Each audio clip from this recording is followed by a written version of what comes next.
Hey there, somatic warriors. How are we today, this fine Saturday? It is December 2nd, and I wanted to take a few minutes to post this video real quick. Here at the Somatic Wisdom channel, we're talking about embodiment practices, and we're talking about ways to get there. And I feel like it's really important, it's really key to touch upon the subject of the pain body. And there's a couple of reasons for that. I'm not going to be able to cover everything. This video is not going to be exhaustive and cover everything that I want to talk about in regards to the pain body, but I do want to talk about just a few important points. The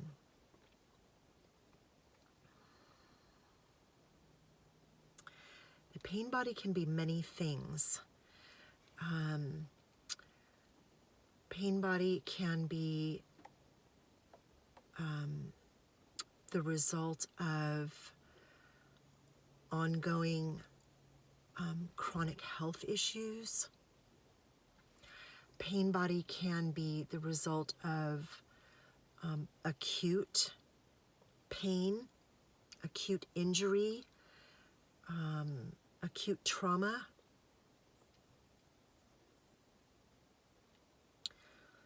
Pain body can be something that we are born with, can be something that happens at any point in our life.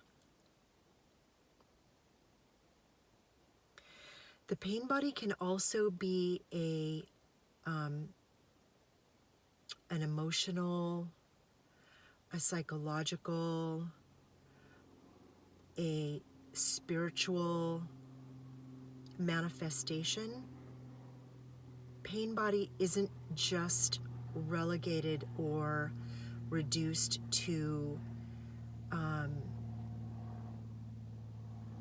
physical pain, or the physiological experience of pain.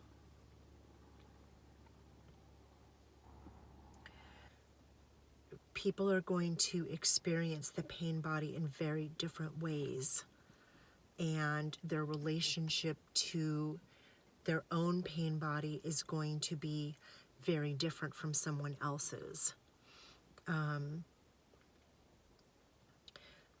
I've talked a little bit about my own chronic back pain that was with me for, I don't even know how long now, a while, a decade and a half, 2 decades. It was a really long time. I would say 2 decades. And that was a physical manifestation of a traumatic event that happened when I was a young child. And so that is one example. But over the last couple of months, I've been noticing very interesting things happening in my body. And it brought to mind a story, a conversation, not a story, but a conversation that I had with a woman when I was in bodywork school. And she'd had her own traumatic experiences. And she described an event where something cataclysmic had happened in her life, an emotional, psychological event that was so powerful it drove her into traumatic events that had happened when she was a little girl, and drove her so deeply into her body that she spent a fairly significant amount of time at home crying. Now, when I say that, it could have been overnight, it could have been an entire weekend. So I'm not sure of the details, but I know it was no less than an overnight experience and no more than a weekend experience. And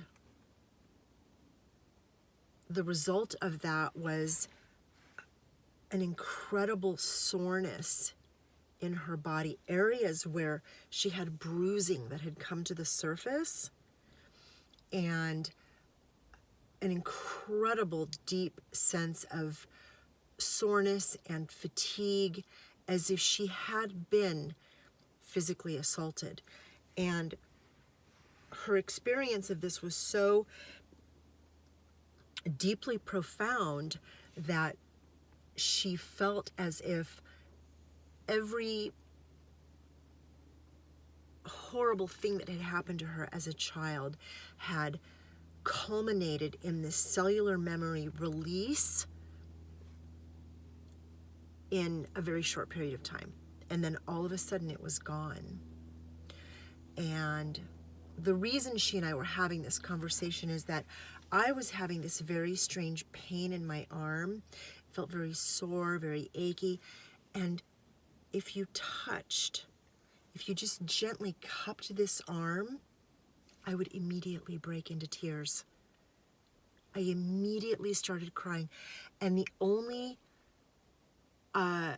way that I wasn't, this happened during a massage where students were in training. Somebody cupped my arm and then I just burst into tears. So, and then that would happen periodically for a couple of weeks. We'd be talking and they'd go, oh, and they'd grab, and then I would just immediately burst into tears. And so this friend of mine and I were having this conversation about cellular memory. And I never did find out why that happened. I wasn't able to connect it to a particular experience or a significant memory. But it was there. It was an emotional, psychological pain. And when somebody touched me, it just released.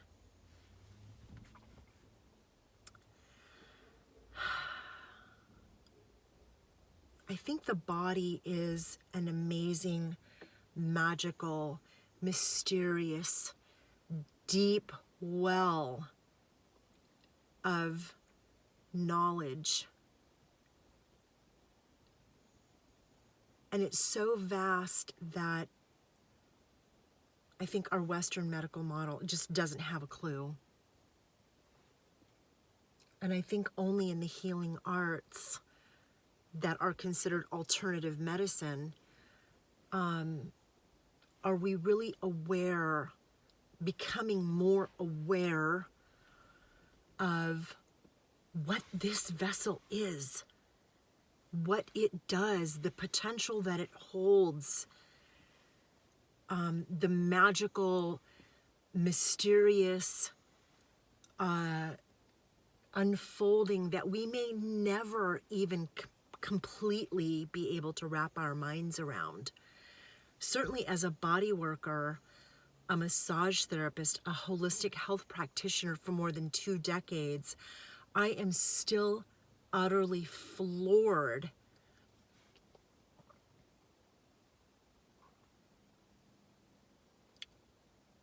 by the body.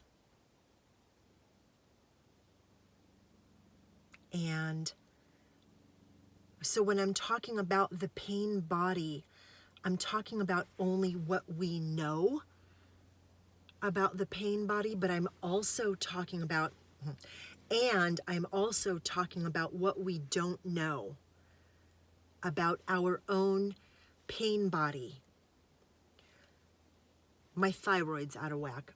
My hips are completely locked down and super tight. I understand why some of those things are happening. I have this rash around my mouth.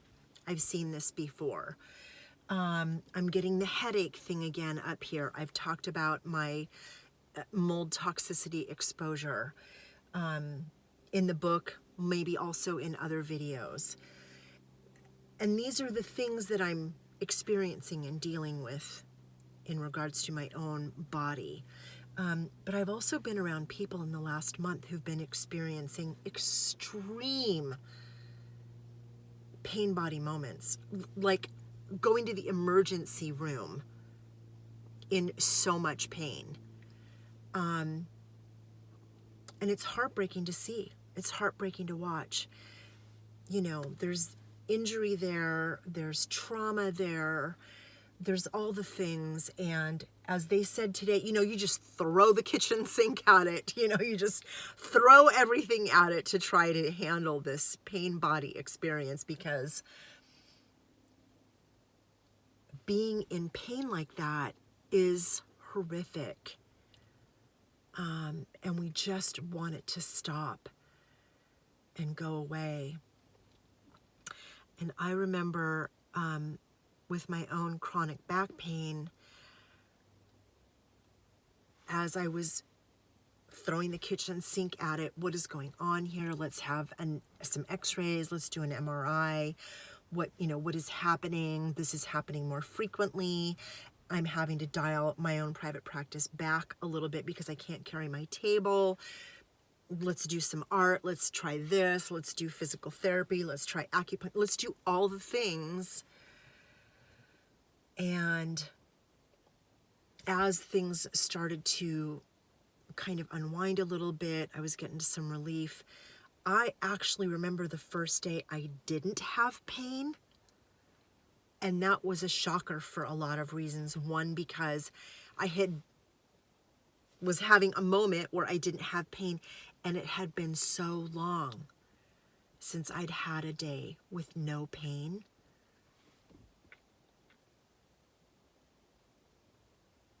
I mean, it was literally stunning to me that I had gone that long with pain every day. And it was horrible. It was just horrible. And so when I'm talking about embodiment, and I've got all kinds of interviews that I'm lining up, I'm really excited to be having these conversations with some brilliant, incredible women. I'm looking forward to interviewing some men also, but the doors haven't opened there yet, or they haven't come across my visual perception yet, but they will. So right now I have several women that I'll be talking with about embodiment practices, experiences of being embodied,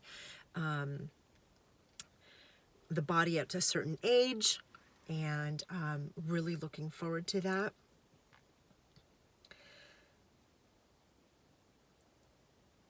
And it's also very important to me to highlight the challenges and the difficulties that people can experience around embodiment. And that means a lot of things. So the pain body, when I had pain body, I was totally aware of my body. Like, that's all I thought about. What's going on? What happened here? How can we fix it? My body hurts all the time. I can't do this. I can't do that. Oh, now we can't do this either. Okay, that's not helpful. Now we have to take pain medication, blah, blah, blah. Like the whole thing that goes around having the experience of a pain body, right? Totally aware of my body. That's all I'm thinking about. I can't think about anything else. There's no sleep. There's no eating. There's no rest. There's no comfortable position. That's all that is on my radar, is this pain body. And the other side of that is that being embodied in a healthy way that is separate from this pain body that we are experiencing. It's a whole different experience, but it is embodiment. Okay, that's what I'm trying to say, is that a pain body experience is embodiment at a whole different level, in a whole different way. And then we have embodiment where, I don't like my body, or people say mean things about my body. I'm shamed for my body, or I'm ashamed of my body.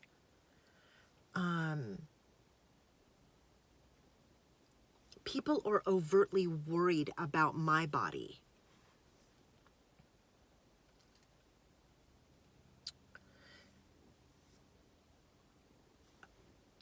Others are focused on how I dress my body, how I express my body.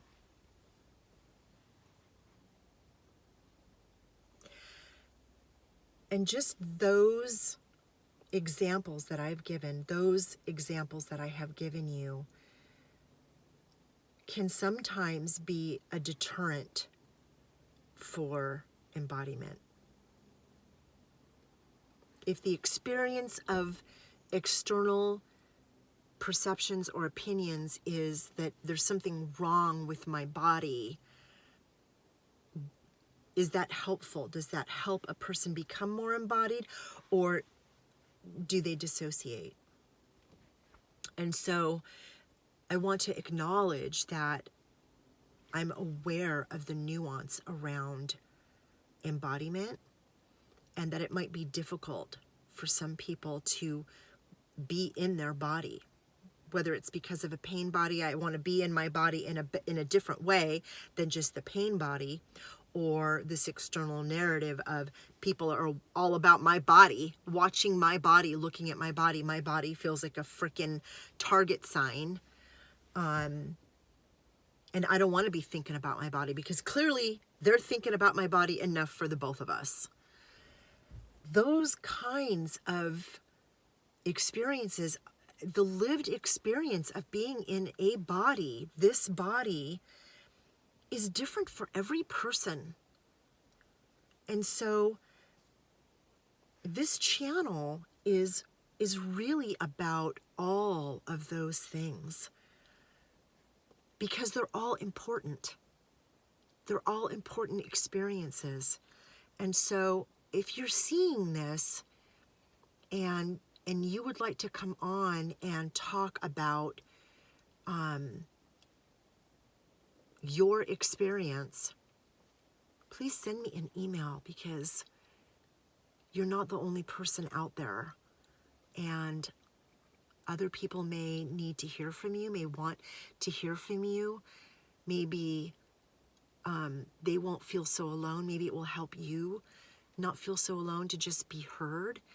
And I want to hold that space. I want to hold that neutral space for you to be able to come in and say, this is what's happening for me. This is my experience of embodiment, pain body, dissociation, how I got embodied, how I became disembodied, all of the things. Because the body is magic. And there's so much stuff happening out here that says the body is not magic. The body has to be a certain way, has to be held a certain way, has to be dressed a certain way, has to look like a certain binary normative that we can accept as a society. All of the things. And I'm here to tell you that that is a bunch of nonsense,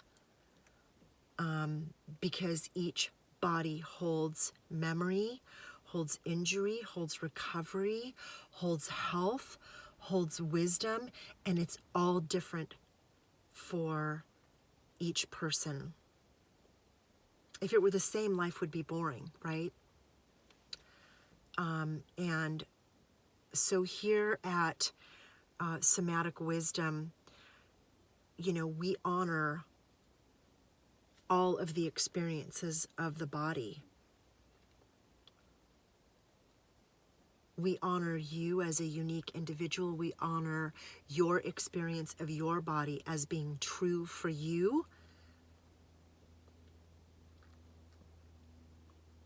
And to me, it was just really important today to talk about these distinctions, because for some people they might be minor, but for other people they might be huge. And I don't take this responsibility lightly. It's super important to me as a body worker of 2 decades, as a teacher, as a person who has a body that, sometimes I love it and sometimes I don't like it so much. And there are definitely areas of my body that I love more and that I've always loved and always appreciated. And then there are other parts of my body where it's like, yeah, I'll tolerate you for today. And that's the reality of my own experience with my body. But I hope that this has been helpful, useful for you and for maybe someone close to you. I hope that it either lands for you as a resource for you to know, oh, I'm okay. She's talking about my stuff. And maybe it will land for you as a way to recognize that maybe you're the external voice that's maybe causing a little bit of discomfort or real harm for someone that you love, someone that you care about, someone that's close to you. Because we're,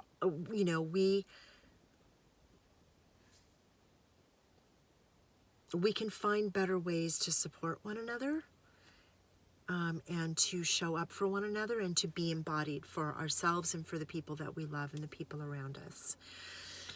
So thank you very much.